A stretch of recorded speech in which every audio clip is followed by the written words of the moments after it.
Okay, I'm here gonna work on my skid loader a little bit. I've got this out of it. I have a Bobcat S250 and I have an S300, and both of them have identical problems. And you can tell by where that was mounted that thing been leaking oil all down the inside of the loader arm.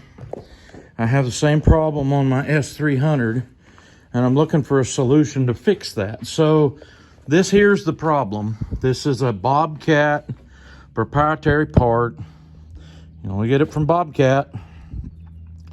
These ends is what they tell me will leak. Well, on the other one, I changed this end because it was leaking really bad. And the first time I used it, no leak. Worked good. The next time I plugged something into it, it just poured out of it.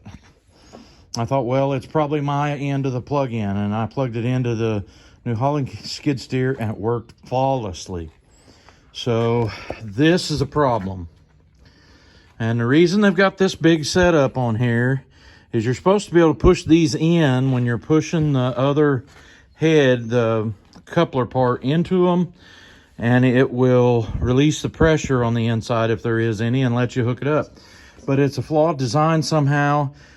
But I'm not the only one that has problems with these. And these three here just hook on those lines is over there.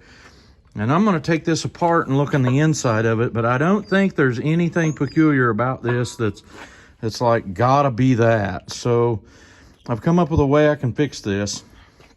I have shopped for this part. You can find ones that say they need rebuilt on eBay for like $300.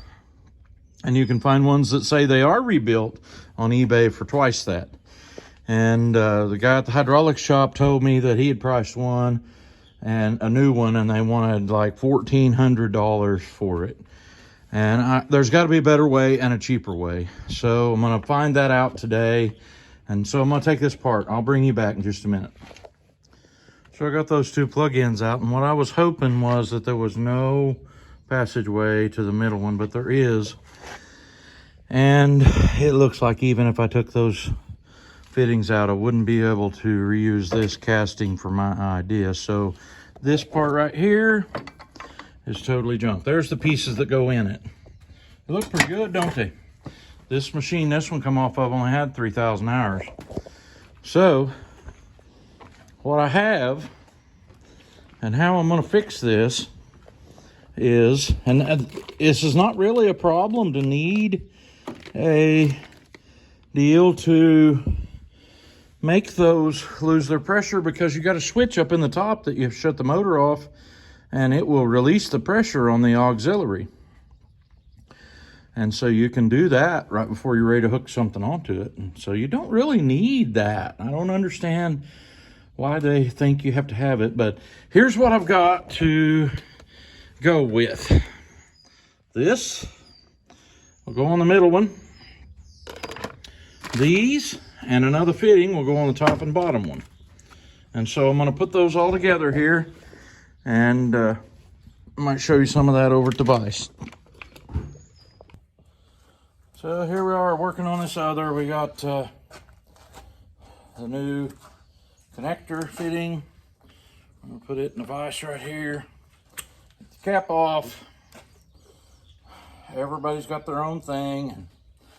I'm very careful with this not to get any of it to where it would get in the hydraulic system, but use a little bit of pipe dope. I have to pipe dope this connection, but the other one I don't have to, because it is, they call it JIC. It's a flare type fitting, but this thread is just 1/2-inch pipe, so.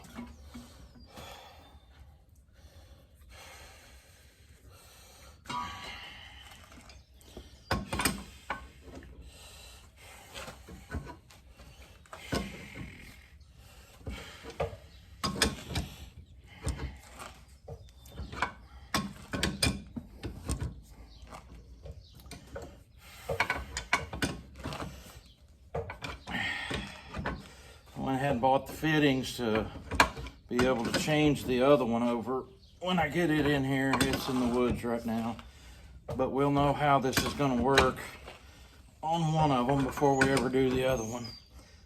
And so I got that tight. Now, I have looked it over real careful like, and the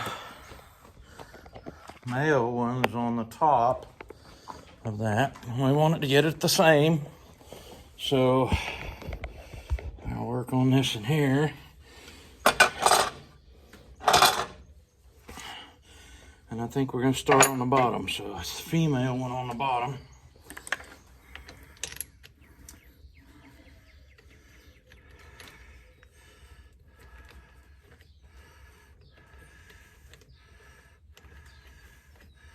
And guess what? Got to have 2 wrenches to tighten that up. Let's see if I may have to go get a different wrench. The big crescent's the only one I got here that's big enough to get on that a bit. Nope. Nope, this little one will do it. I can hold with the little one anyway.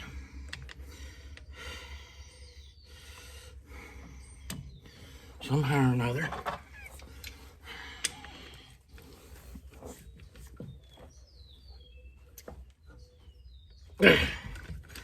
One down. Let's see. Of course, we'll have to a different wrench on this one, but we can do it. I think I've got the 3/4 inch here, fit the back end of that one.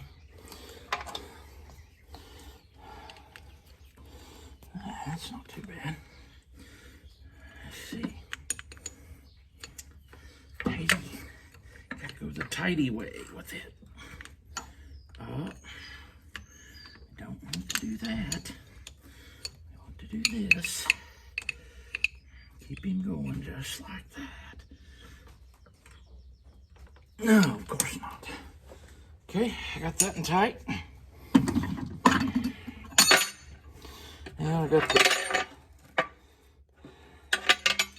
the big one, the male one. Go on top with it. The only thing I don't know about this is whether it's going to make it harder to hook the lines on, because these are hooked onto hoses on the back, or if they'll flop a lot or whatnot. And I kind of thought I could build me a bracket that would kind of sandwich them if I need to. Yeah, this is a check it out and see if it'll work thing.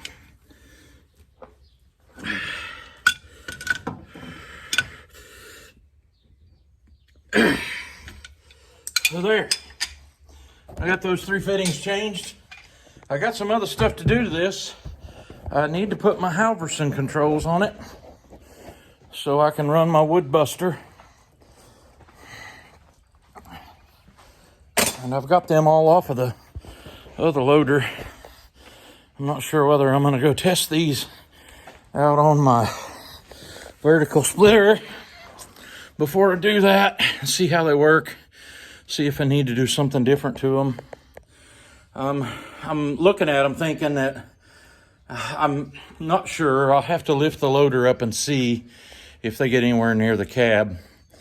I may have to modify the bracket that's there a little bit and have some way of holding them over to bracket. So we'll see. What do you think, Sam? Come here, buddy. Yeah. Every time you sit next to Sam, he likes to put his head on your leg. You can't put your arm down there. He puts his head right on your arm. Isn't that right? Sam's a good dog. So I think that'll wrap that up for this video. I'll show you later when I get the rest of it all hooked up. Oh yeah, that's where it itches. Oh yeah. Okay, now we're gonna do some tricks. Set, good boy. Set up real pretty. Up here, very good. Now don't get your feet on me. Good boy. Set up real pretty. Come on, hey, up here, real pretty. Very good, good boy. We'll catch you next time. Y'all have a good one. And they even made me a little plate there to go over it, but I'm not sure that's gonna work. I may have to loosen this one again and push it out, or trim this off to where it wouldn't hit the actuator. Anyway, we're gonna see that it clears the arm here in a little bit. Maybe I'll get some other action.